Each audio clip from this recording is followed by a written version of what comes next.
If you guys have played the start of Assassin's Creed Unity or the end of Assassin's Creed Rogue, you might know that they are both connected. In the end of Assassin's Creed Rogue, Shay goes to kill an assassin in France and he does it, and that guy is none other than Arno's father. And in the beginning of Assassin's Creed Unity, we see how Arno's father get killed by someone, so these two games are connected with each other. If you have played both of the games, you might know, or maybe you don't if you haven't paid that much attention to it. But if you have just played one of those games, then you might be clueless to what I'm trying to say. So if you have not played both of these games, I would highly recommend to play both of them. But I specifically want to talk about why did Shay kill Arno's father and what was the reason behind it. Before that, I would highly appreciate a like on this video and feel free to subscribe to this channel if you want more Assassin's Creed related content.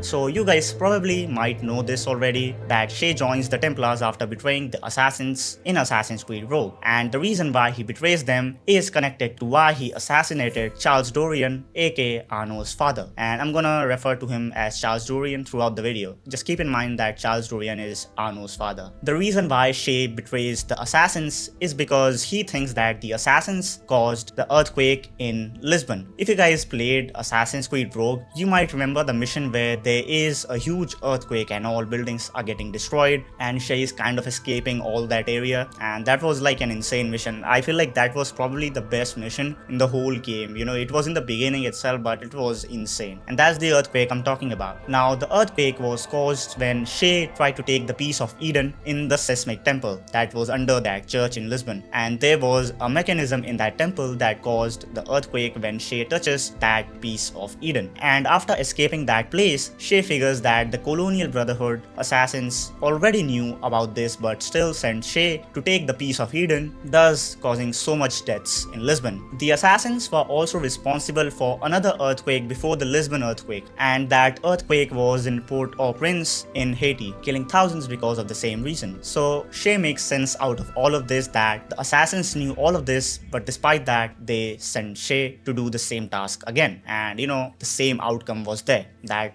these many people died in that place as well as in Lisbon. Now you might ask, how is all of this related to the death of Charles Dorian? Well, to find these precursor sites like the seismic temple where there were pieces of Eden, you first need to find all of these sites. Without even finding these sites, you actually cannot know where the pieces of Eden are, right? And these are like in specific areas, and to find these places like the place in Lisbon, like the seismic temple, you need to have a thing called a precursor box. And the reason why assassins found these places were by using this precursor box. In the beginning of Assassin's Creed Rogue, this precursor box was possessed by the Templars, but Shay kills the Templars who has this and then gives it to the colonial mentor Achilles, and that's how they find those sites. Now remember, the assassins still do have the precursor box even after Shay betrays the assassins and joins the Templars, because Shay himself gave the precursor box to the assassins, right? So the assassins still have the precursor box. So after 20 years of the whole story of Assassin's Creed Rogue, the final mission of Shay was to acquire the precursor box back from the assassins. The same precursor box who he gave to the assassins, now he has to take it back. But this time it was not owned by the Colonial Brotherhood of the assassins, but it was owned by the French assassins. So for that, Shay goes to France, and in the end you can see it was like France. It is called Palace of FOZSYL, that specific place. And he has some intel that he might find the box, the precursor box that is possessed by the French assassins, Charles Dorian. The same precursor box, okay? This is the same one. It's not like the different one. This is the same one that he gave to the assassins. Now he has to retrieve it back. And this is where the story connects to Assassin's Creed Unity. Now Charles Dorian, Arno's father, was given this box by the French assassins because they trusted him and they wanted him to protect it. And there was an assassin meeting that was there in the Palace of FOZSYL. And that is the first place that you see in Assassin's Creed Unity where Arno and Arno's father get inside. And these assassins were posing as merchants, because obviously they have to come under disguise, otherwise people are gonna know that. And if you guys know, assassins do everything in the shadows, right? They cannot be seen. Now Charles Dorian, before going to the meeting, tells Arno that he should wait in the main entrance and don't go anywhere,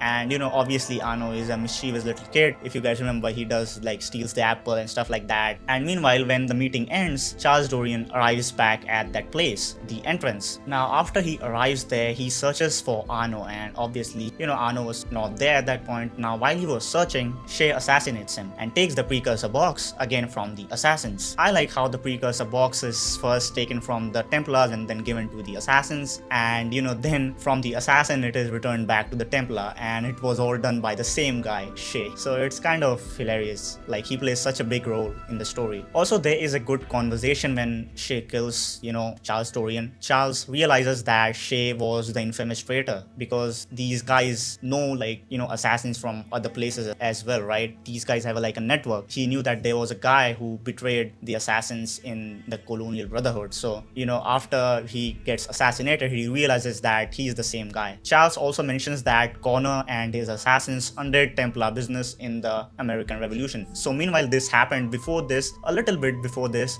Connor, obviously the Connor, our main protagonist from Assassin's Creed 3, you know what he does, right? He was able to help the assassins there, and he helped the overall American Revolution, and it was a pretty good thing, right? Connor was successful. So that was kind of a nice reference of Connor, in my opinion. I really like that thing. Shay then says that Templars will start their own revolution after that, and the revolution that he's talking about is none other than the French Revolution itself. Now obviously you might find this funny because that's now how it happened in real life, but again, this is like a historical fiction video game. The French Revolution was orchestrated in part by the radical faction of the Parisian Right of the Templar Order led by Francois Thomas Germain, a sage, a reincarnation of the Isu Aita, who wanted to achieve the great work of Jacques de Molay, another sage and the Templar Grand Master, who was executed by the King Philip IV of France. Germain profited from the revolution to reform the Templar Order and destroy the French monarchy, avenging de Molay's death and shaping a new society to be controlled by the Templars. So it is like a conspiracy to establish their own Templar Order instead of the French monarchy, and the whole revolution was done because of this. But anyways guys, that's it for this video. I hope you guys enjoyed it. By the way, I hope you got a lot of information out of this, and